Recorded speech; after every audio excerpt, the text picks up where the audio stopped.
It's a little delay. We're getting ready to get started with Dr. Stephen Masley.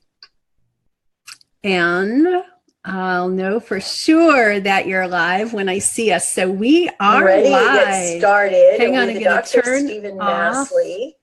The volume on here. Okay, it's off. Great.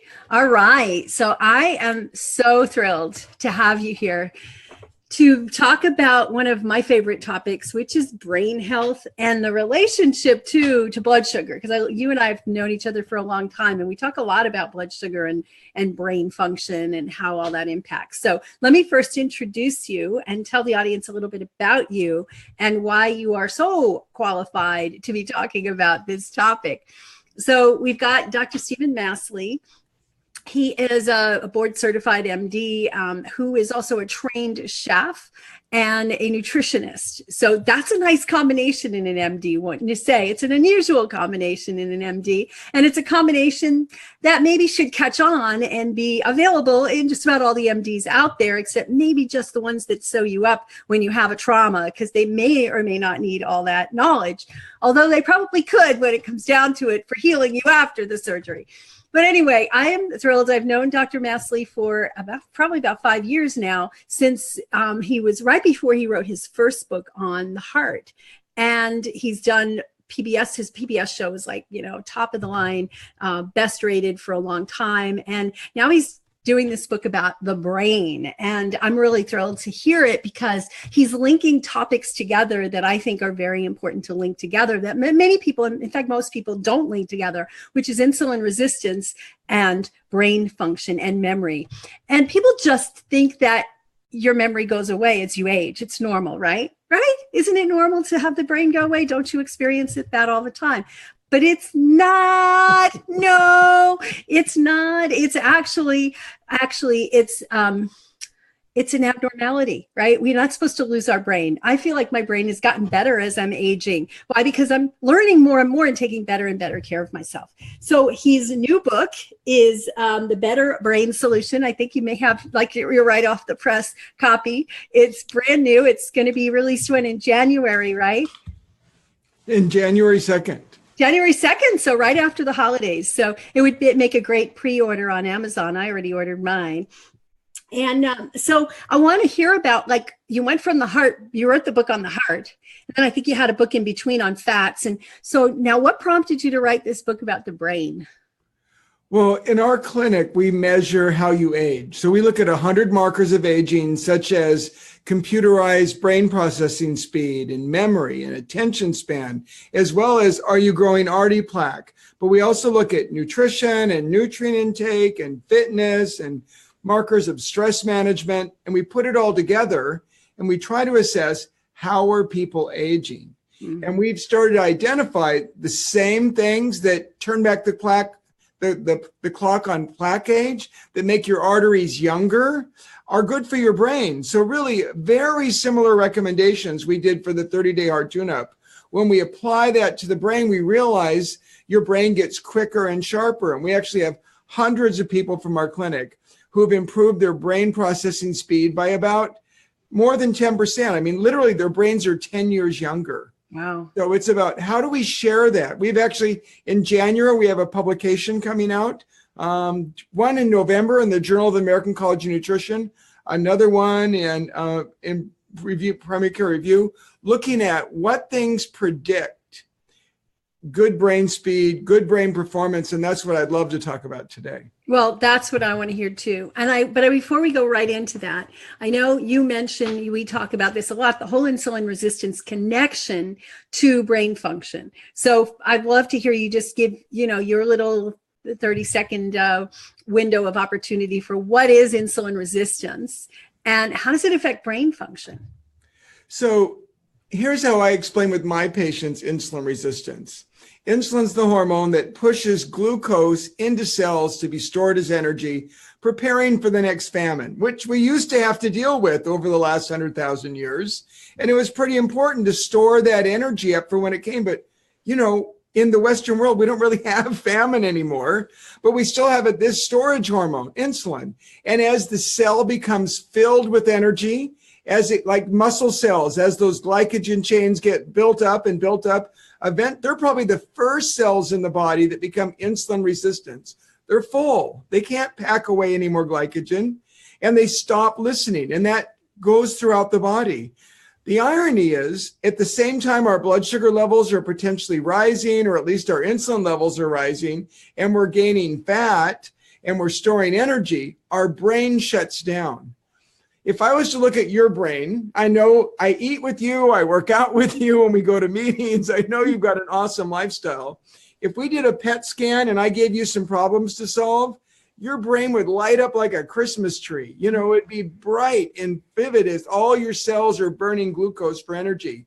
But if we look at someone's brain with PET scan, with functional MRI, and we're looking at they have insulin resistance, it's like a dark hole in the sky. Mm-hmm. There's no activity. The brain cells are unable to utilize insulin. So even though, like this recent article funded by the NIH, it showed that brain cells, the higher the blood sugar level in the brain cell, the lower the activity and the higher the risk for Alzheimer's disease. So insulin resistance essentially shuts down the brain from utilizing glucose as energy. That's part one of this dilemma. I mean, that's something I think you and I have talked about for some time. Yeah. The second part is ironic, quite ironic. We now know that there's an enzyme that degrades and breaks and removes insulin. Mm-hmm. And unfortunately, the same enzyme that removes excess insulin removes beta amyloid. So when we're eating more refined carbs and we're getting more sugar and our insulin levels go up to push that in, we're breaking insulin down, but we stop breaking down beta amyloid. And beta amyloid, as you know, is the sticky inflammatory protein that's associated with Alzheimer's disease. So not only because brain cell energy metabolism dysfunction, we're growing beta amyloid at a more rapid rate when we're insulin resistant. So I'm going to summarize that because this is really key. It's like they compete with each other. So they both, so when you have that high insulin, you're not breaking down the amyloid plaque, which can build up and cause problems with memory. Correct? Absolutely. Okay. And just think about it. That means every time we go out and have one of these little sweet snacks or sweet desserts, if it's not like our birthday, well, I usually tell my patients, if it's their birthday, who cares, you know?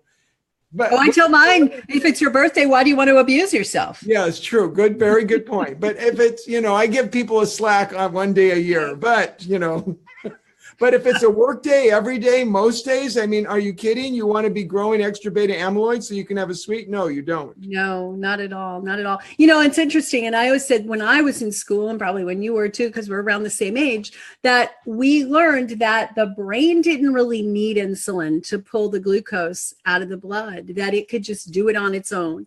And the more the research recently is showing that many areas of the brain, including the cerebellum and the higher functions, the amygdala, they all need insulin. So they do become insulin resistant. And we end up with problems with memory and focus and all the other things that you talk about in your book.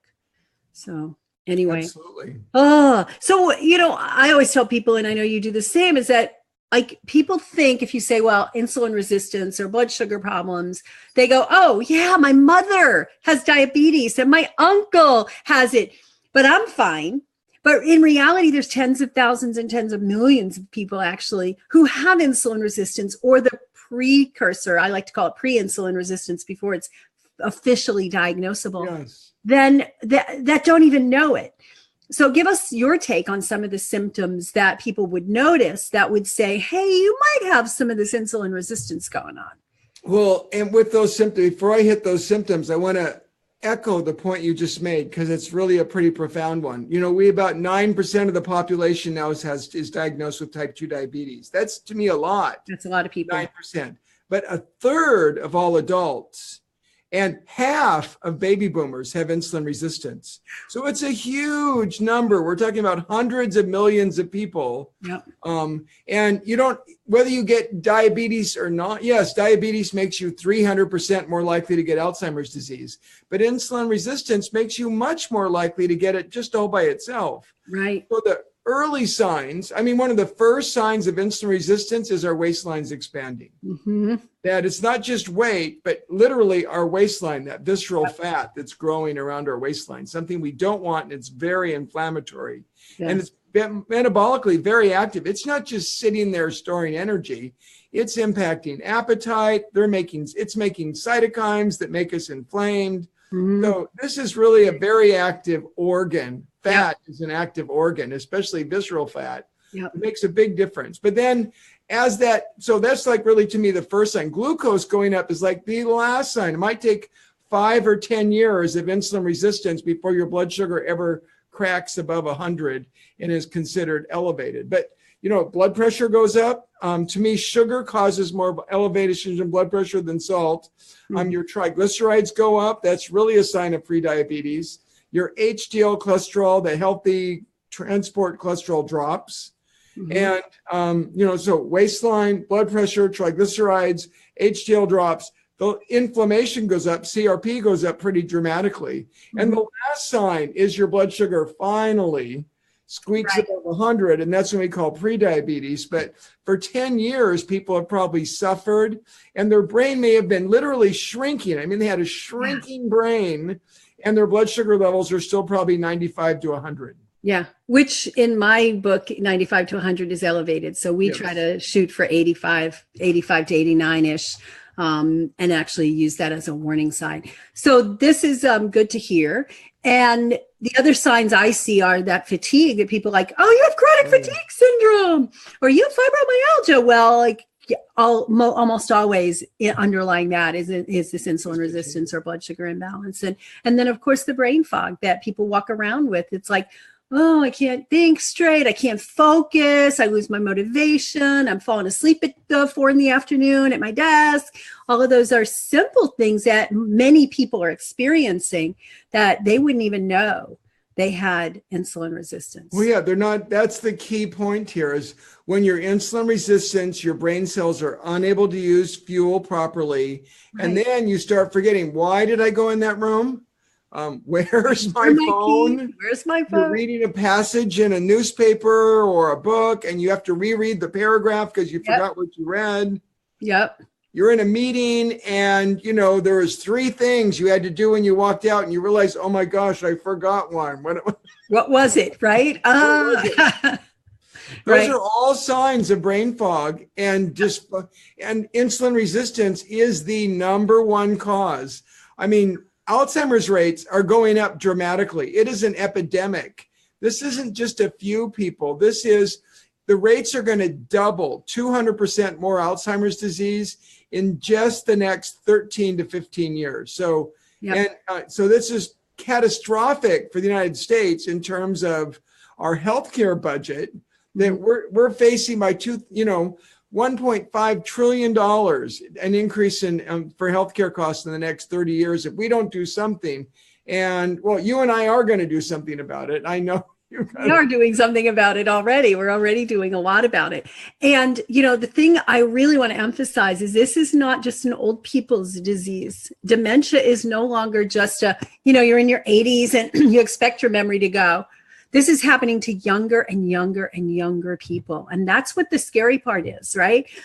People are going to be in charge of our society and running businesses and all this, and the brains are deteriorating. And so this is an important thing to address, whether you're 25 or 75. These factors are things you need to be addressing, because that insulin resistance and that brain damage isn't just happening within that last 5-10 years before you get diagnosed. It's been happening, I believe, for decades. Oh, it's happening in 20 and 30-year-olds. It's decreasing their productivity. Absolutely. So whether you're 20, 30, 40, 50, 60, or 70-year-old, you want a better brain. So our data from our clinic shows if you follow our 5-step recommendations, you improve your brain processing speed by 25 to 30%. Awesome. You're up to 40% better at focusing and paying attention. So you get a dramatic improvement when you make the right choices. Absolutely. And it's not about waiting and I would say even at 80, we should not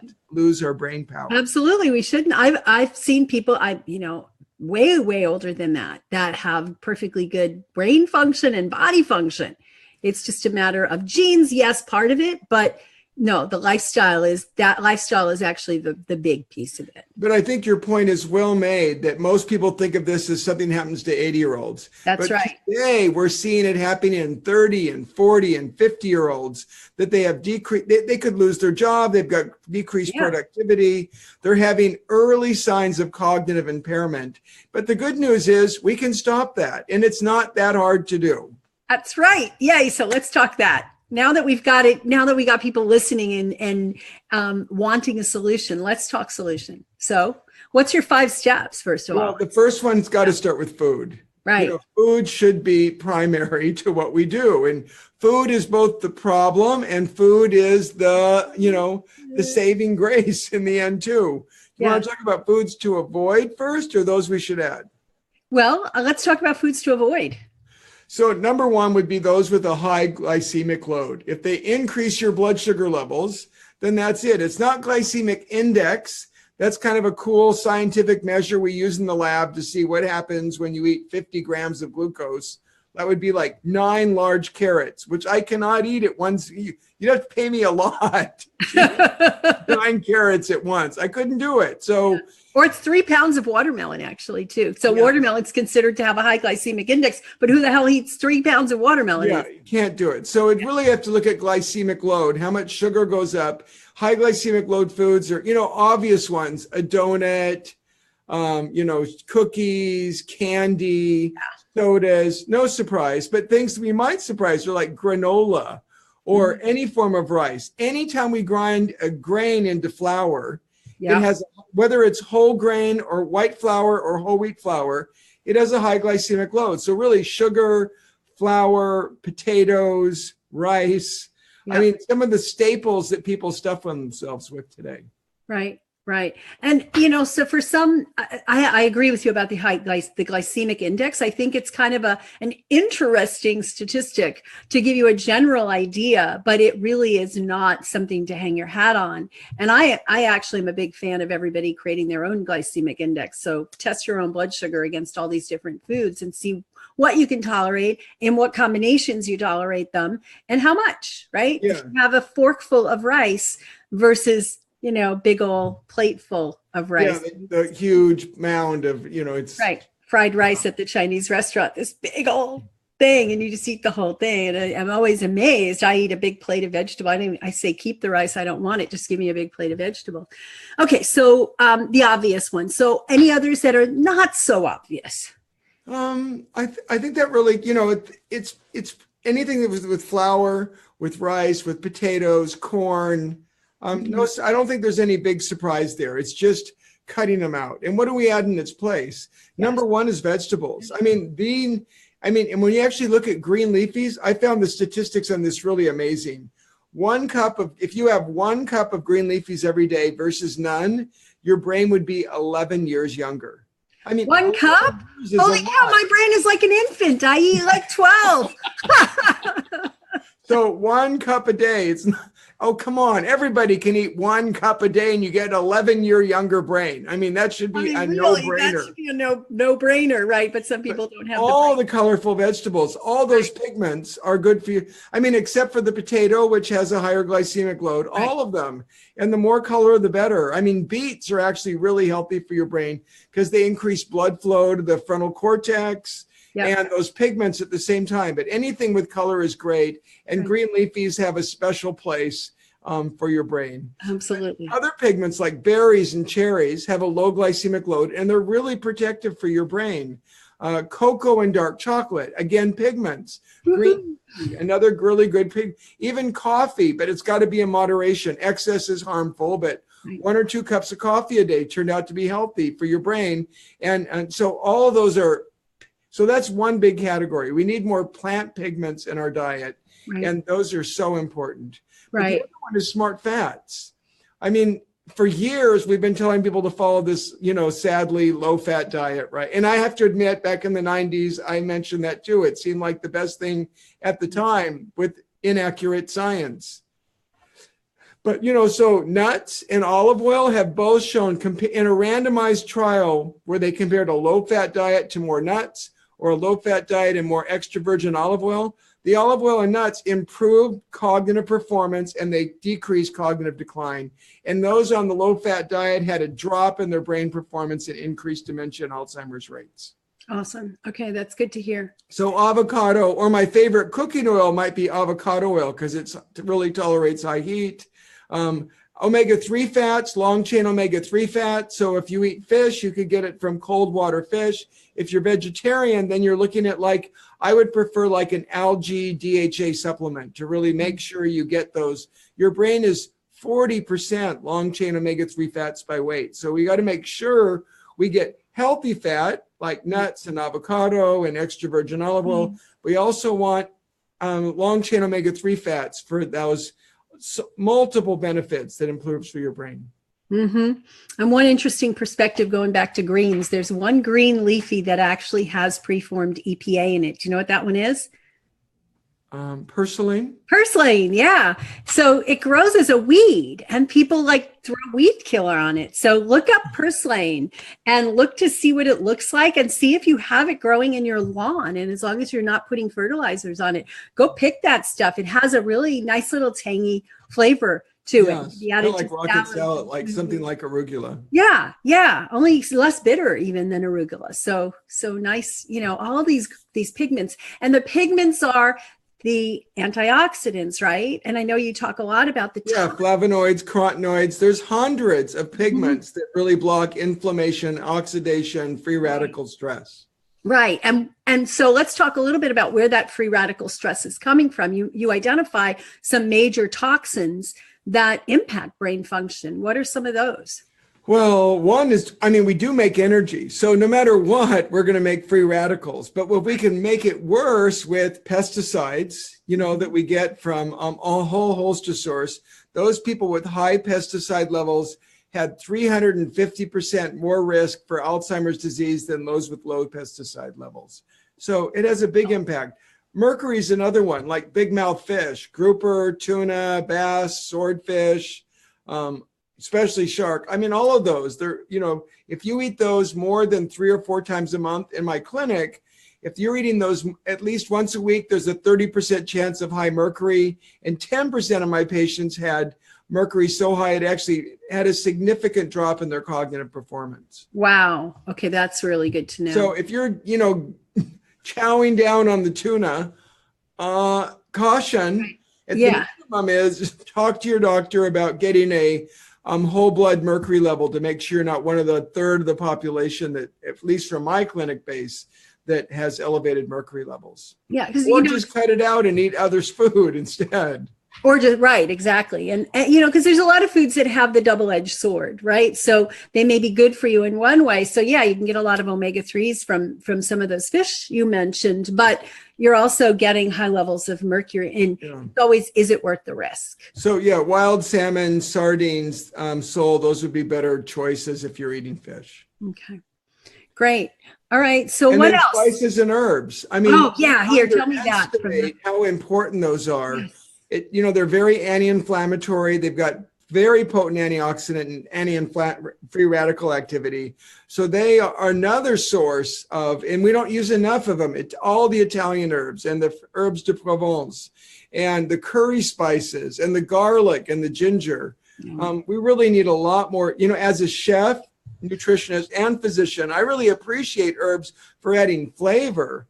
But as a nutritionist, we got to think of them as so anti-inflammatory at the same time. So it's figuring out how do we add more of those plant pigments, spices and herbs, smart fats into our diet and making them taste fantastic. That's our goal, because nobody's going to eat, cardboard. We got to make it taste great. It has to taste good. Like people will say to me, how much turmeric should I put in my smoothie? I'm like, how much can you tolerate without it ruining the flavor? Turmeric is great when you're doing, curried lentils or vegetables or whatever. But if you put, a whole big chunk of it in your smoothie, you may not want to drink your smoothie. And you're right. It has to be palatable. It has to. Just to get 500 milligrams of curcumin, we probably need at least 3 heaping tablespoons of turmeric a day to get that much curcumin into our bloodstream. And most people would be really hard pressed to get that kind of dosage just from food alone. It's hard to hide. like I've worked in India 3 times doing volunteer work. And when I was there, we had curry for breakfast, lunch, dinner, snacks, even curry dessert. I mean, Yep. There you go. but that would be really hard to do for me living here now in the US. Do you have a favorite set of spices or herbs that you feel like are best for cognitive function, or are they? Well, rosemary, turmeric. You already brought up to so really the Italian herbs, Yeah. and the curry spices that we would usually throw into curry, the cumin, coriander, but especially turmeric. With those would be my top 2 go-to spice blends that I could use on food all the time, over and over again, and just love it. And you love it, and your brain loves it too. So that's really even better. Awesome. Yeah. Awesome. So we talked food. Is there anything more you want to add about food before we go on? Well, food is primary. It's if you eat animal protein, it's getting away from this feedlot stuff. It's got to be clean. So vegetarian would be awesome. But if you do eat animal protein, you got to make sure it's clean. You're not getting pesticides and Roundup and everything else that gets thrown in these feedlot sources. That's just awful. And quantity too, because you mentioned the omega-3s, and too much animal flesh, other than the fish itself, which has the mercury issue, you are getting too much omega-6, which is going to downplay your omega-3, which is going to affect the brain as well. Yeah. So clean, wholesome, organic. It's for your brain. Your brain is super sensitive to these chemicals. So it's much more important than probably any other tissue in your body. Yep. So organic. So what's your other besides food? Nutrients. There's still nutrients that are key for your brain. And we're not going to be able to eat our vitamin D realistically, not going to happen. An egg yolk, you'd have to have like 40 egg yolks a day. No, it's not. You get the minimum dose. So, we used to get it from sun, I know, but most people need at least an hour of sun to really make enough every day, middle of the day. Without sunscreen. Yeah, without sunscreen, in skimpy attire.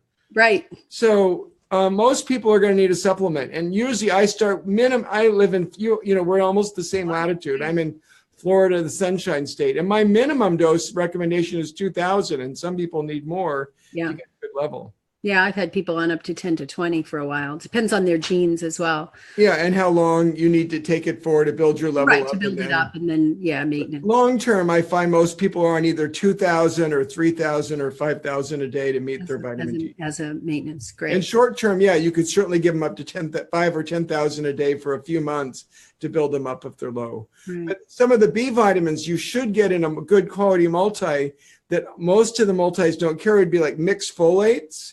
A lot of people have methylation defects, almost half of the country. So just giving folic acid isn't going to be enough, and your brain really needs folate to protect itself.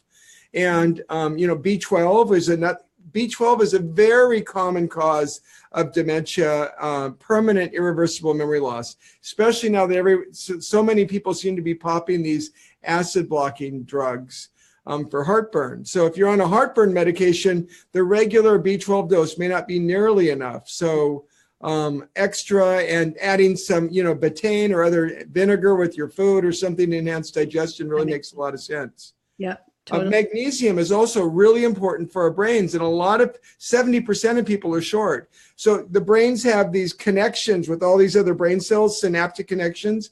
Right. Those connections are magnesium dependent. Yeah. So we really need to focus on magnesium to help our brain speed and brain processing speed. A probiotic for your gut is so important, because if we have an altered gut microbiome, the inflammatory impacts, your gut is almost like a second brain, amazing enough. So, those to me are like the key take home. Nobody should be deficient in a probiotic, magnesium, B12, folate, vitamin D. We could go, on and talk about curcumin or other things. We kind of alluded to that with spices. Right. But those would be my top. Absolutely. Don't miss out on these, because you could injure your brain unnecessarily. And what about probiotic foods versus taking a probiotic? You think it's just as good, better? A lot of people usually from food we can get about 5 billion a day. Whether some people eat like kefir or yogurt, and some people are dairy intolerant, so they need to eliminate those and avoid them. But, whether it's kombucha or miso, there's many sources of fermented foods, sauerkraut that we can get. Usually, but most of those are about 5 billion a day. So but the key is for probiotic is you have to eat fiber, vegetable, fruit, beans, and nuts, or your probiotic bacteria will just starve to death. They eat fiber. I mean, Right. I mean, such an important point that if you're eating your fiber, you've always eaten, like 30, 40 grams of fiber a day, like you and I would probably eat every day. Yeah. Plus, and you're getting a couple sources of probiotic food. Yep. I think you're good. Yeah. But if you've not eaten your fiber in the past and you haven't eaten your probiotic foods, I'm usually going to boost them. I'm thinking of 30 to 50 to 60 billion a day. And that's and for at least several months. And I think that's hard for me to imagine achieving with food alone. Right. Right. A lot of times, but my look at it, I think you feel similarly, is we need sometimes to jump in there with the supplements to restore balance, but then to maintain balance, if you completely shift the diet around and you maintain, you can get most, not necessarily everything, but most things with like a minimum dose of the extra stuff. But I find that I'm in complete agreement with you there. Yeah. Boost them when they need it. Or what if someone had pneumonia and you put them on, they had to take an antibiotic for pneumonia? Yeah. I'm not a nihilist. I mean, we shouldn't be using antibiotics for colds, but if you really had something life-threatening, then you're going to need to boost yourself for a few months to get your probiotic count get them back up. And sometimes even hundreds of thousands. So that's something to work with a professional to be able to get that advice on. Great. So we talked about food and supplements. What else? What's toxins? We kind of alluded to toxins, right? So your 5 steps. One of those, but exercise. We need to be active. I mean, it's in our research, one of the strongest predictors of brain processing speed is not minutes exercising per week; it's fitness. Mm-hmm. So it's your aerobic capacity. We do VO2max testing in our clinic, and strength. Literal muscle mass. Right. So both independently, muscle mass and aerobic capacity, both help predict brain processing speed and make your brain better. Great. Are you recommending daily exercise every other day, 3 times a week? Does it depend on the person? I think we need strength training at least minimum probably twice a week per muscle group, really to build and maintain them properly. Up not more than 3 times a week for strength training. The aerobic part, I think you could do a different set. I love having people do interval training where they do bursts, short bursts, high intensity, a couple days a week, not every day. I love it for people to have a long workout like on the weekend or something where they go out for an hour or two at a moderate pace once or twice a week. Mm-hmm. So some mixture of some strength training, interval training, and, kind of a slow burn, moderate thing. I think a combination is really the best. And in an ideal world, I'd throw in some yoga too. Oh yeah. All of that. Absolutely. Great. And I love the burst is great because you can do it in short bursts, right? Well, that is not nice there's actually good data out there. You're as good at reversing insulin resistance with 3 20-minute interval sessions a week as you are with 5 30-minute sessions a week. So really it's like half the time gives you just as much benefit, or maybe even more. Even more. I mean, some of the stuff I've read about the 30-second bursts, that you can raise growth hormone and decrease insulin as much in 30 seconds of all-out intensity as you would in 30 minutes of moderate aerobic. Yes. So those are things that are good to know. So food, nutrients, avoiding toxins, exercise. What else? Stress management. Stress management. Yeah. I mean, you can eat well, meet your nutrient needs, work out, and be totally stressed out. And here's the thing.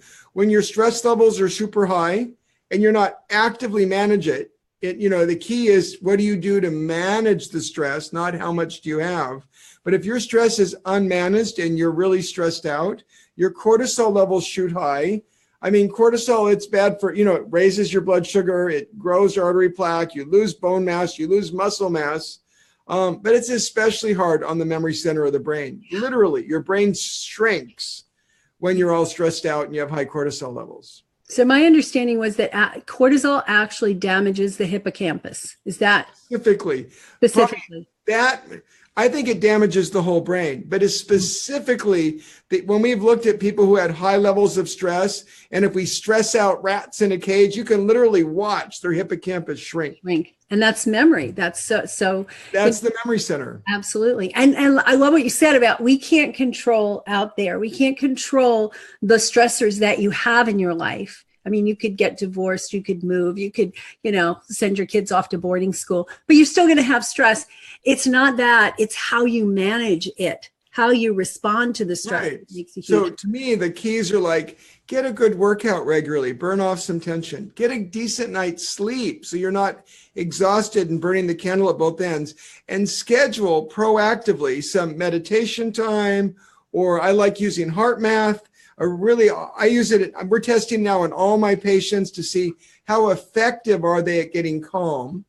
Yeah. And doing a session where, just for 2 minutes, can you get all green for 2? It's amazing how many people are unable, even when they try to meditate, they don't know how to get calm. They're just agitated. Right. There's that chatter that goes on all the time. So giving them biofeedback and instructing them how to get calm for 10 minutes a day. And it really makes an incredible difference. Yeah, I've been doing heart math for, 12 years or so. I got certified in their process and, teach it to people all the time. And the beauty of it is that you can do it in such a short period of time. I took meditation classes. I tried really hard to do the meditation, but what I found was I couldn't find that half hour a day to sit quietly and do it. And that was the way it was taught to me. I have little kids. I have a job, I have all this stuff going on, but heart math you can do in 30-second to 2-minute intervals. Right. That's personally what once you're good at it, you can get just solid green for 2 minutes. Wow. It's really relieving. Right. And you don't need a device to do it. That's, a lot of people think they need to buy a fancy device. You just need to learn the technique. The device lets you know if you're actually getting into that calm state. It's just a feedback tool. Right. It's just a feedback. You can do it and you can learn to feel it in your body. You learn to feel where your stress is. For some people, it's in the neck and the head. And also one clue for that is if you start to feel your brain going out to lunch, you're going, what's my name? What's the next step? Like that's stress, and that's stress having an impact on your brain. And yes, stop and breathe. I've had this happen, and you know how it goes if you're doing webinars and you've got a lot of people waiting, and suddenly the technology fails. And you're sitting there going, and I go, okay, wait.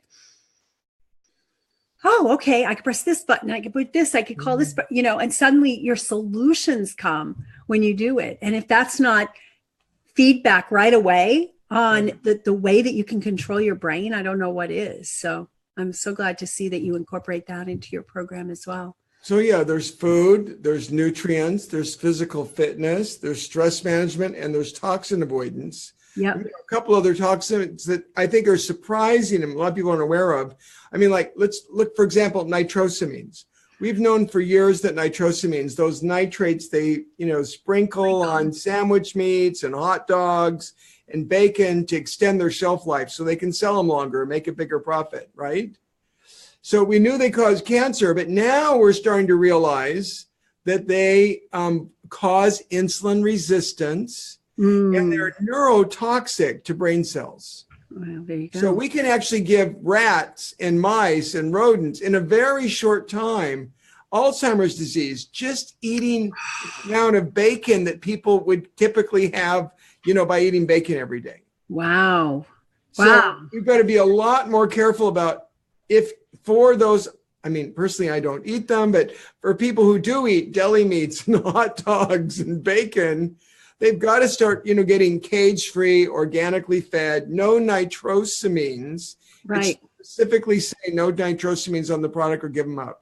And if you go out and eat those things in a restaurant, you're probably getting nitrosamine loaded. Oh, totally. Right. If you eat meat in a restaurant, a lot of people say to me, well, I'm vegetarian at home, but when I go out, I eat meat. I'm like, no, reverse it. Exactly. Reverse it. Because at home, you can buy the best quality organic meat in the restaurant. You're just totally up to what they're getting. And usually, unless it's a high quality restaurant that advertises that they do organic, it's just garbage, right? Yeah, unless they're actually offering organic, cage-free, Yes. pasture raised, and that's rare.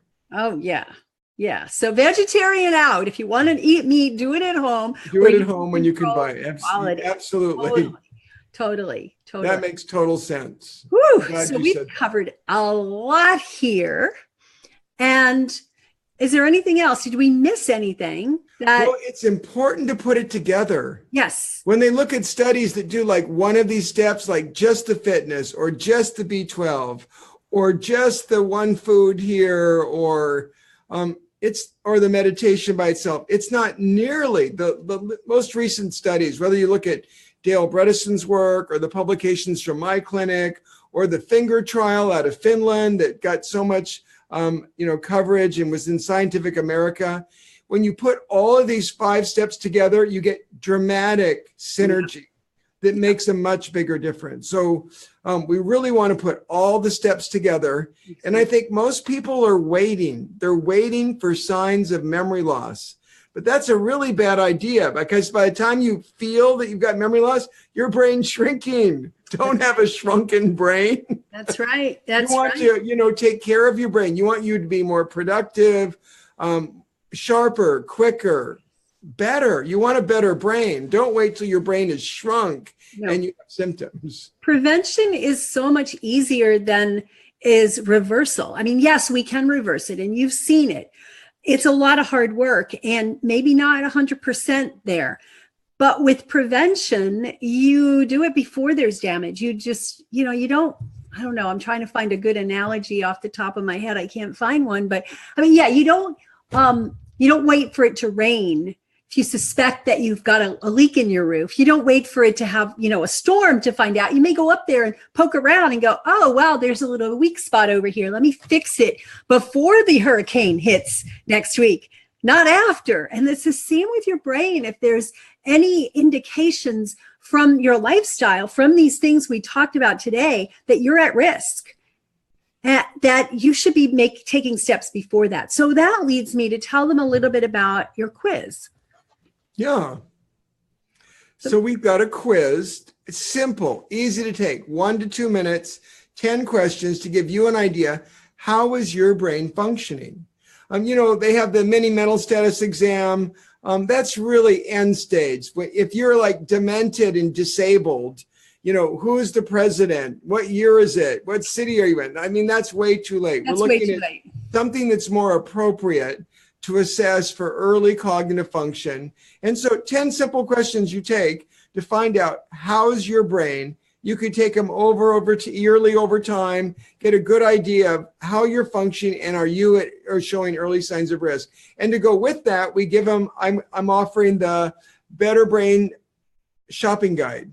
What are the 12 foods you've got to buy to protect your brain? And what are the 12 foods you should avoid to save your brain? So awesome. The Better Brain shopping guide and the quiz, they go really nice together to kind of see how you're doing and take those critical steps so that all of your listeners can have a better, sharper, quicker, more productive brain. And that's what we want. So I'm going to give you the link to that. It's drritamarie.com/go/BB for Better Brain quiz, BB quiz. So we'll put that in the chat and we'll make sure that that's there. You can do it, but it's drritamarie.com/go/BB quiz.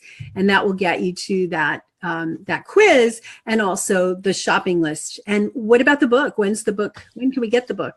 The book comes out January 2nd. It's available wherever it can be pre-ordered. It's available wherever books are sold. Amazon, Barnes & Noble, Books A Million, anywhere you go. I love this cover. And I love this. I've worked really hard on this. And I love the recipes. I put in 50 of my favorite recipes that are designed to be easy to make. Your family and friends will love them. And they nourish your heart, brain, and soul. Beautiful. Heart, brain, and soul. I like that. And you're using those Italian spices and the curry and my favorites as well. Awesome. Awesome kind of food that you and I would eat when we're at meetings together. And we avoid the other stuff. Although most of the meetings we go to, most of the food is good anyway. But there's always that, when you go to regular restaurants, it's like, oh, I don't think so. Let's just stick with that baked plate of greens. Well, thank you for being here. Can you take questions? Do you have a few extra Oh, minutes? yeah, absolutely. I can take questions. And thank you. I really appreciate you hosting this, sharing this information. It's such an important message that you and I are committed to making a difference in someone's lives. Totally. Absolutely. If you got some questions, let's take them. Yeah, let me look to see what questions we have here. So let's see. We have... So helpful as I take care of my mom with previous mini strokes, multiple concussions due to falls in her past. Let me look from the beginning. Well, and on that, just for her, when you take steps to reduce mini strokes, heart disease, you're actually decreasing your risk of dementia, memory loss by 30% just by addressing, cardiovascular risk factors. That totally makes sense. And the same things, this program, which is really good for your brain, is the same program I would recommend to help someone prevent many strokes and cardiovascular events. Absolutely. Absolutely. And insulin resistance is the underlying cause of both of those as well. So yeah, that's it. Number one cause for heart disease, number one cause for memory loss, it's insulin resistance. So if you guys have questions, I see a whole bunch of you on here. Name some of the names you'll recognize. Looks like Stan and Laura, and of course you're there. And Posey, I don't know Posey, very informative. Thank you. Trisha Nelson's on. Mai says hi. And Stan says, I've been diagnosed with brain fog, chronic adrenal fatigue, fibromyalgia, but blood sugar, insulin are okay. Ooh, I have some questions about that. So tell how would you address that?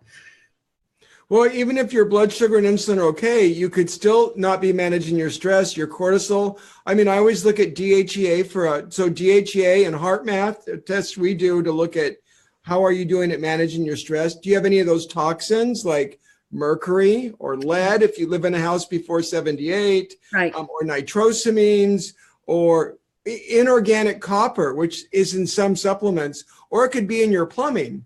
So what water do you drink in your kitchen? Are you for me, I prefer reverse osmosis to cook with. So those are other things I would say besides if you're having brain fog. Yeah. In addition, supporting your adrenals.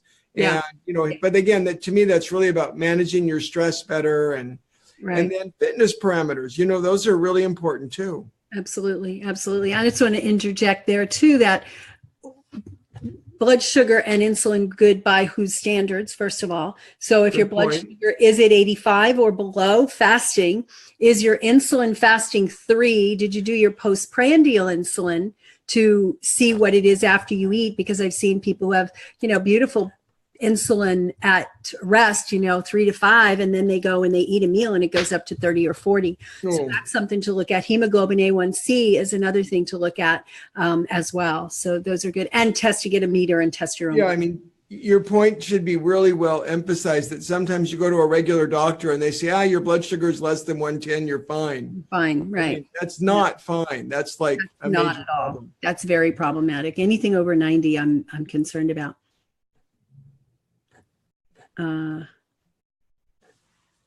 Wow, 1 cup of greens, 11 years younger. That's great incentive, Janine says. Karen says, eating my big with lots of greens as I watch this. Awesome.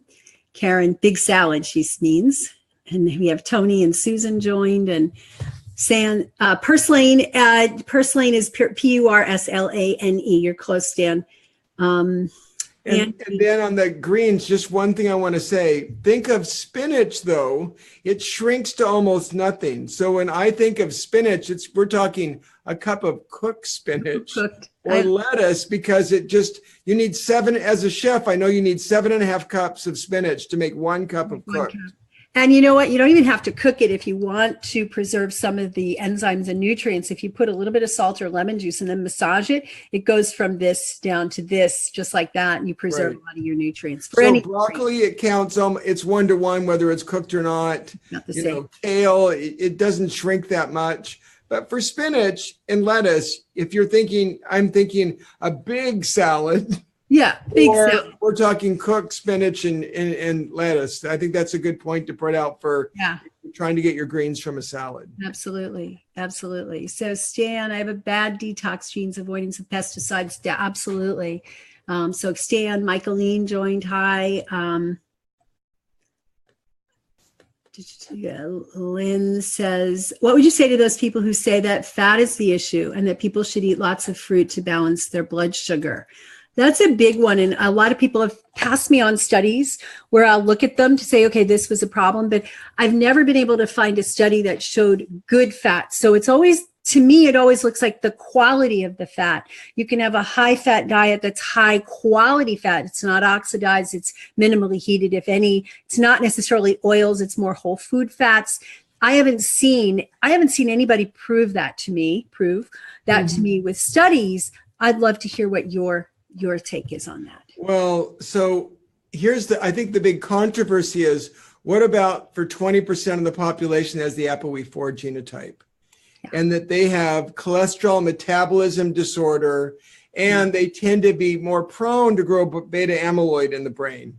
And that when you eat more saturated fat from animal protein, even if it's clean, they may have more beta amyloid. So for people, for that 20% of the population, I'm being a little more conservative. I know I have some colleagues out there who would say, oh, you could eat in excess whatever you want, but I'm trying to draw the line. And so for my ApoE4 folks, I'm suggesting they keep any animal saturated fat moderate, and they don't overdo it, so that's butter or red meats, even if it's clean and organic or not. Yeah. Because more of that kind of fat might be an issue. And I think the worst part is, some of my colleagues who are like really into paleo, they could make a couple really good points. One, when you add sugar with saturated fat, that's much more inflammatory, and I totally agree with that. So it's what you eat with it. And if you took out all the glycemic load sources, it'd be far less of an issue. And how clean is it? The pesticides and the Roundup and the hormone, that's probably worse than anything else. So if it's clean, it's better. If you don't eat it with glycemic load carbs, that's better. Still, I'm trying to be cautious until we know more for now. Right. And keep to the lower glycemic fruits. But to answer that, I think specifically the studies that have compared cognitive function with higher smart fats, olive oil, nuts, avocado, clearly have shown better brain function than people on a low-fat diet. So I'm pretty comfortable saying the low-fat diet is out, but which fats to add, which can you add? We know some are really smart, and there's others that might be more borderline and more iffy. Right. Right. Good point. Good way to put it. Let's see. Purslane may also be called pigweed. Never heard of it called that. Interesting, Lynn. Thank you. It's native to Australia. We grow it here in Texas. Elaine says, I think purslane successfully squeezed out my green onions. Well, purslane, it probably has more nutritional value, although green onions have pretty good nutritional value as well. The sulfur, there's sulfur in green onions and all onions, so that has benefit too. All right. Maura just joined. Bayari joined on Australia. It's also called purslane. She used to live there. Stan, I have 2 bad SNPs for vitamin D, so he's 5,000 in vitamin K with it. That's a good point. Rosemary just dropped out. In Italy, in the communities that eat lots of rosemary, they have some of the lowest Alzheimer's. The 2 communities that have the lowest Alzheimer's rates on the planet are areas in Italy where they have very high rosemary intake, and in southern India where they eat a ton of turmeric. Yep. Lynn says her vitamin D was 6 this spring. She took 25,000 IUs for a week, then went to 15,000, and now she's ready to take the test again. So yeah, keep up with it. Let's see. 6. Yeah, I've had some people in the 6s. And here it's interesting because the genes do play a role. I had 2 people who measured around 6 to 8 around the same time. And I put both of them on 20,000, said to do it for 6 weeks and let's retest to see if it's going up. One of them went back and retested after 6 weeks and it was up to 100. So I said, great, let's get you onto maintenance dose. Great. You probably don't have any, SNP problems with vitamin D. The other one, I didn't see again. He came back to see me a year and a half later, redid his lab tests, except he didn't do the vitamin D. I'm like, well, what's up with the vitamin D and how much he was taking? He goes, oh, I'm still taking the 20,000 that you told me. And I'm like, oh my God, get it Have I tested. overdosed? A year and a half of 20,000. Yeah, he could have. It was only at 60. So, and when we went back and really looked at his genetics, he had quite a number of unrelated to the brain. In December, this month, there's an article coming out really soon, any day now, that's going to show if you get your level close to 60, you decrease 80 to 90% of breast cancer. Wow, that's great. So there's going to be a big publication coming out somewhere before the end of the month. I'm really looking forward to that. So vitamin D is so important for so many things. It's important for thyroid function, for prevention of breast cancer, for brain health, for depression. People with depression are often vitamin D deficient. So it's really, really an important nutrient that people, a lot of doctors are now getting on the bandwagon of ordering it, but a lot of them are still saying, oh, no, it's just a fad. Yeah, sad. But, depression, I'm glad you said that, because depression increases your risk for Alzheimer's by 300% in women and 400% in men. And think about it. Depression means depressed brain function, biochemical function, where they're nutrient deficient. They're not active enough. So it's really a lifestyle issue. Yes, there's drugs, but the drugs have far less benefit than we originally thought. So, and they usually don't work if you don't meet, your methylation and your B12 and the other nutrients you need. So, the same treatments that help give you a better brain to prevent memory loss also help fight and combat depression. So it's pretty amazing how similar those are. It's very amazing. It's amazing how our bodies work. It's just such a miracle how it all fits together and how much control we actually have. And that's the thing I like people to really be aware of, that you control it with the little, whatever you put at the end of that fork 2 or 3 times a day. I say 2 because I only eat twice a day, but some people eat 3, some people eat 5, which isn't so great for insulin resistance. So when do you eat? Are you skipping? You're doing a partial intermittent fast in the morning? Yeah. I usually start around noon to 2. But if I'm going to go for a run, I have to look at my calendar and see when I can exercise. Sometimes it's 3 or 4. But so the data on partial intermittent fasting for the brain is actually pretty positive. But here's something interesting. You may not need to do it every day to get the brain benefits. 2 or 3 days a week. The data on, people being in ketosis all the time versus those who just do partial intermittent fasting 2 to 3 times a week get most of the same benefit just a couple times. So and it's much easier. And something I'm sure you already do, but it's probably better tolerated when you fast if you load up on greens the night before, because it gives you more alkalinity. Especially, I think women do not tolerate, these acidic diets. If you're just trying to eat a lot of meat to get into ketosis, you tend to be more acidotic. But if you load up on vegetables the night before you fast, I think it's much better tolerated. That's a great point. See, another vote for the greens. Yay. I love it. So Janine wanted to know, what is that enzyme that breaks down insulin? Insulin degrading enzyme. There you go. So that's the same one that breaks who down. would have known that's the same enzyme that breaks down beta amyloid? Yeah. So you're competing, guys. So which would you rather break down, insulin or beta amyloid? Well, if you're making a lot of insulin, obviously you want to break down the insulin. But if you can just control how much you make, which you can, then you can have that enzyme doing its work to break down plaque and giving you back memory function. I love it. And there's thought out there that we could prevent 60% of Alzheimer's disease if we got rid of insulin resistance. Something you and I would love to help happen. Wouldn't that be awesome? Yep. Well, we're going to be doing our Sweet Spot program in February, which is exactly geared towards reversing insulin resistance. And Janine says it's activated with exercise, insulin degrading enzyme. Is that true? Is it a particular type? Yeah, excellent. Well, exercise has so many benefits. I mean, it's like, you know what? We keep learning these things, right? And we keep learning these things and people go, oh, now I'll do it. because we learned it. We had this study. Well, why don't listen to me 20 years ago? We've been talking about this stuff for like 20 years, and not a lot of people were listening. But now we can show them their genes, which says, whoops, you better be careful about those pesticides because your genes aren't such that you're going to handle it. Oh, well, there's this enzyme and it gets activated. So it's stuff that we've been telling them. A lot of it is common sense, but it's so exciting to see the research that now people are taking it seriously. So, yeah. Well, like a lot of people wouldn't have worried about their blood sugar for their heart, and they wouldn't have worried about it because they weren't diabetic yet. But when they find out it's making my brain shrink, okay, well, finally, they'll do it for that. They don't want a shrunken brain. No, absolutely. Absolutely. I love it. Yeah. Barefoot outdoor grounding sprints. I love that. That sounds like a good combination.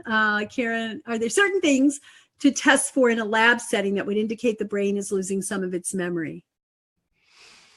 Well, so on laboratory testing, we look at thyroid, Duncan, and insulin, and hormone levels, I think, are quite important. All of them, testosterone, DHEA, the whole hormone profile makes a difference for men and women. Okay. But specifically, we do cognitive testing. We're doing computerized. I use a test called central nervous system vital signs, something practitioners can easily pick up and offer. So I like to measure literally brain speed and performance, to look at memory, verbal and shape memory, attention span, reaction time, executive function, brain processing speed. And is this something we could look up, that central, what did you call it? CNS vital signs. CNS vital signs. Central nervous system vital sign. It's great. I don't have any financial association with them, but that's just the lab. That's just the testing we do in our clinic. Fantastic. And I really love their data. And we've done it over on 1,000 patients. We've got multiple publications that look at omega-3 intake, long chain omega-3 intake, mercury levels, fitness, nutrients. How do these impact brain function? It's pretty powerful. I love it. So, and eventually imaging, the challenge with imaging is it's expensive, but I think, think about it. Daniel Amen makes a very good point about this. If for every other organ, we study how it's doing, but in the world of psychiatry and cognitive function, we ask people how they feel. And you know why? Yeah. So imaging can also be really valuable to look at how is your brain doing? What's the volume of your brain? Yeah. And then beta amyloid testing, that's very hard to do with imaging, expensive, but soon they're going to have a retinal exam when you go to the eye doctor, and they're going to be able to do, they're already starting this, that you can get your beta amyloid level on the retina, which is very strongly correlated with brain beta amyloid. Woohoo. Okay, so that's going to be a lot less expensive. Awesome. I love it. So there's some testing options to think about. I love it. Okay, so there was another question. It just scooted by me. Lab testing. Oh yeah, what are your thoughts on coconut oil, MCT oil for the brain? Well, MCT and coconut oil are different. So there is data out there for people with mild cognitive impairment that using MCT oil, especially caprylic acid, the smaller 8 carbon chains, that giving those to people with mild cognitive decline, mild cognitive impairment, really did improve memory and slowed progression of memory loss. But it only worked for those people who didn't have the ApoE4 gene. Henderson has done most of the studies on this, looking at that. So for the 80% of people without the ApoE4 gene, I think MCT oil, there's a lot to be said for it. Yep. And I think fasting is beneficial for your brain, whether you form, it's not necessarily the ketones, it might be something separate mechanistically with fasting that benefits people's brains. Like even if you have the ApoE4 gene, you should still be doing partial intermittent fasting, independent of the ketone levels. Yeah. But coconut oil is only 20% of these shorter chain medium triglycerides. So I think it's mostly lauric acid, which is a bigger one. So I think coconut milk is healthy. The data for your heart's been a little bit mixed, that they only study out on looking at cardiac function and endothelial function showed it decreased with, so people with known cardiovascular disease, they've had a heart attack, I tend to be more cautious about coconut milk because of the impact on endothelial function. But for most people, it's great for your brain. It's good for sports and endurance activities. It's good for immune function. But it's not the same thing as MCT oil. MCT oil has more of a specialized niche compared to food like coconut milk and coconut products. Coconut butter, yeah, okay. But in curries, I'd frequently put in coconut milk in with my curry spices. Yeah. Some of those healthy, smart coconut fats. Yeah, yummy. It's delicious. I love that. Paula, can you repeat the major ways? Exercise, diet, nutrients, toxin avoidance, and stress management. There you go. And then obviously learning new things like you do with your people all the time. Learning new things, right? When I say exercise, I mean both physical exercise and mental training. I put them both together. I love it. I love it. And can you advise on water? What kind? Reverse osmosis? I heard you say reverse osmosis. Well, that's mostly because of the inorganic copper issue. So there's lots of things in water, depending on which city you live in, that you may want to be avoiding. So I think a really safe way, if you don't have your own well and you haven't tested and you don't know exactly what you're getting, a really safe way to ensure you're getting clean, wonderful waters. And you don't have to do it for the whole house. I mean, it would be nice, but expense-wise, it may be prohibitive. But it's really inexpensive, a couple $100, and you can get a reverse osmosis using for the kitchen, and then that's your drinking and cooking water. Right. Absolutely great. So Stan wants to know the number one thing you'd eat or drink if you had brain fog due to toxicity and heavy metals. Is there a number one thing? Heavy metals. Yeah. Well, there are some herbal agents that help double your ability to remove like mercury and lead of the body. So enhanced detoxification. And that would be like garlic, curcumin, and there's a bark, an acacia bark. So, I mean, that's like a product called Metalloclear from. Okay. Great. Thank you. Yeah. So those would be the three things. If I wanted to double my body's ability to remove heavy metals, we know that if you put that combination together, like Metalloclear, you could double your elimination of those heavy metal properties. Awesome. And then eating, tuna. Got it. Right. Well, he's in a situation where he was Gulf War. So he has toxicity and got toxified. Yeah. So he's really got to do his detoxification. Plus he's got the Gulf War plus the bad genes. So if you really did lead or mercury levels and they were elevated, you may want to even look at some oral DMSA chelation. But if it's more just they don't show up, I would definitely be doing something that doubles my detoxification potential. Yeah. He said the metals show up off the chart. Okay, Rosemary, I'm type 1 diabetic. Is there a minimum amount of insulin required for life? That's a good question. Well, type 1 diabetes, the goal is you want insulin sensitivity. Right. Insulin isn't the issue. It's insulin resistance that's the problem. So for a type 1 diabetic, you want to be very fit. You want muscle mass. You want aerobic fitness. You want to really eat low glycemic load food. And it's more important for you as a type 1 diabetic than the average person. So yes, obviously you're going to have to add insulin for blood sugar control. There's no way around that. But I would say it's even more important for you to listen to, Rimarie's and my recommendations about what do you do to get good blood sugar control? Because all of this, don't you agree that all of this applies? Because insulin resistance totally does. It may not be able to get rid of all the insulin, but that's not a problem if you're taking physiologic doses of insulin and you're eating, just that minimum. And I've seen people go down from 20 to 40 units down to 5 units when they shift their diet.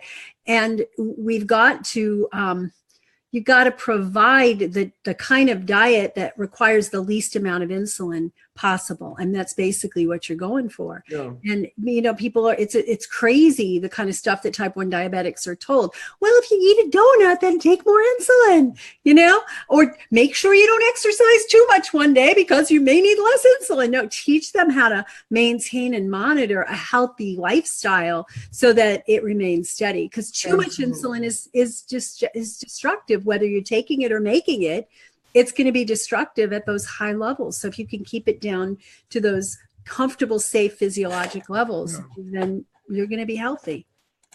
Nancy wants to know any recommendations for a meter. I don't know if you researched them, but I spent 5 days with 10 meters, poking my finger like over and over again at different. I'm not an expert on which is the best meter. If you did all of that, you know a lot more than I do. Join our Sweet Spot program and we'll give you this chart, which I constantly keep updated. I don't remember off the top of my head which one. There was one that they took off the market because it gave false readings if you were on insulin and another drug. Let's see. Glyphosate is the cause. Janine says, I believe glyphosate is the cause of diseases that it affects every system in the body, especially preventing the body from absorbing water. Your thoughts? Glyphosate, like Roundup. Yeah. They're toxic to the GI. They're like an antibiotic killing off your microbiome. Right. They cause insulin resistance. They really block insulin sensitivity. Right. They're carcinogenic. Like, what's the redeeming factor? Why are we putting this poison in our food and then making it's profit. No. It's a profit. That's more reason why you have to say we need to buy organic food. It's getting ridiculous that they're putting, glycosides on everything nowadays. So no, we just don't want them. Just stay away from it. Right? Alligators, the male alligators don't have genitalia. That's just wrong. We're killing off our species. So what is it doing to us? Maybe we're bigger and maybe we don't show the signs as quickly, right? Yeah, and hormone blocking. Hormone disruptor. Yeah. And they disrupt and inhibit all sorts of hormone pathways for men and women. So there's nothing redeeming about them. So now there's actually tests you can do on your tissue to measure your glycoside levels. It's kind of scary to even think about that, but yeah, it is. And Stan makes a good point that they're everywhere due to the rain and the carrying it from the non-organic places to the organic. So you just have to wash the stuff well and hope for the best. And you can't live in fear. You have to do your absolute best. If you're not doing your best, sure, live in fear because you got something to fear, baby. But if you do just all these things, you do your absolute best and you keep a positive mindset that I'm doing the very best I can to take care of this body while I'm here. And I want my brain to last me for the next 75 years, then you're in good shape. But if you worry, like, what if I eat this? And what if I eat that? And if I do this? You're creating cortisol. Cortisol raises your blood sugar. Raised blood sugar increases insulin resistance. There you have it. So at some point you have to eat well, be happy. Yep. Have some fun. Have fun. Oh, well, yeah, fun is one of my pillars. So totally, we have to have fun. Yeah. Oh, those are really good questions. They're great questions. So Lynn, thank you, Lynn. Put up the CNS vital signs link. So awesome. Thank you. Let's see. Kimberly. And take my quiz. And take the quiz. Yeah, we put the link up. We'll put it up again. That's really easy. That's an easy start. Right. Quiz that you have linked on your site. Absolutely. And then you're doing another PBS special in January, right? And I think so the book comes out January 2nd, but the PBS show doesn't come out till March. Okay. If they take the quiz, they're going to get offered your folks are going to get offered a sneak preview. Ooh. Surprise, but let's spoil it. They're going to get a sneak preview of the PBS show. So if they take the quiz, they're going to get offered a view of my new new PBS show, Better Brain Solution. Very good. Great. That's another bonus. Yay. We like bonuses. Yeah. Stan was told not to do chelation. Yeah, chelation, you got to be careful of it. It can go overtax. You can pull the metals out of storage too quickly for your liver detox to be able to handle. So something more gentle is curcumin, turmeric, garlic, acacia bark. You're not pulling them out. You don't have to, that's not worrisome. That's just improving your detoxification. Yes. If you're in a chelating agent like DMSA, you really need to work with a knowledgeable practitioner, because now that has clear risk to it. It's not all benefit. That's risk and benefit, and you have to do it properly and work with the right person. Absolutely. Absolutely. And be very, very careful of it, especially if you have those slow down detox pathways. So it looks like cilantro. What do you think of cilantro for metal detox? I think it's a great detoxifying herb. Great. There's another one that if you want to help detoxify, eat more cilantro. And I love putting cilantro in Indian curries and in Mexican food and in guacamole. It's like, we grow cilantro at my house all the time. We've always got some plants going, so we have fresh cilantro to. And if you have the cilantro gene where it tastes like soap, well, either you have to deal with it or find something else. There are some. If you have that gene, then I would just substitute parsley and say that's about as good as it's going to get. Yeah. Do not, if you have that cilantro gene and it tastes like soap, don't torture yourself. It's not worth it. Just switch to find parsley. Something else. Absolutely. Chlorella and other things like that do somewhat of the same function. Yeah. At IHS, I'm not sure what IHS, Internet, they spoke about 2 main meals per day, that grazing isn't necessary. Absolutely. We've been saying that for how long? I've been telling people that for decades, that this whole grazing thing is just a way to keep people fat. Anyway, I don't see any more questions. Okay. So I just want to thank you so much for being here. It's been a blast. It's been a hoot. We've learned a lot, and go ahead and get the brain quiz, drritamarie.com/go/BB quiz, and you'll see it listed on there. We'll send out a follow-up email too. So anybody that's already on our mailing list, we'll send you an email tomorrow and remind you of these links, or tomorrow or the next day. I can't remember which, but if you're not on our list, just go to drritamarie.com and sign up for anything there that's free, and then we'll send you a link to this.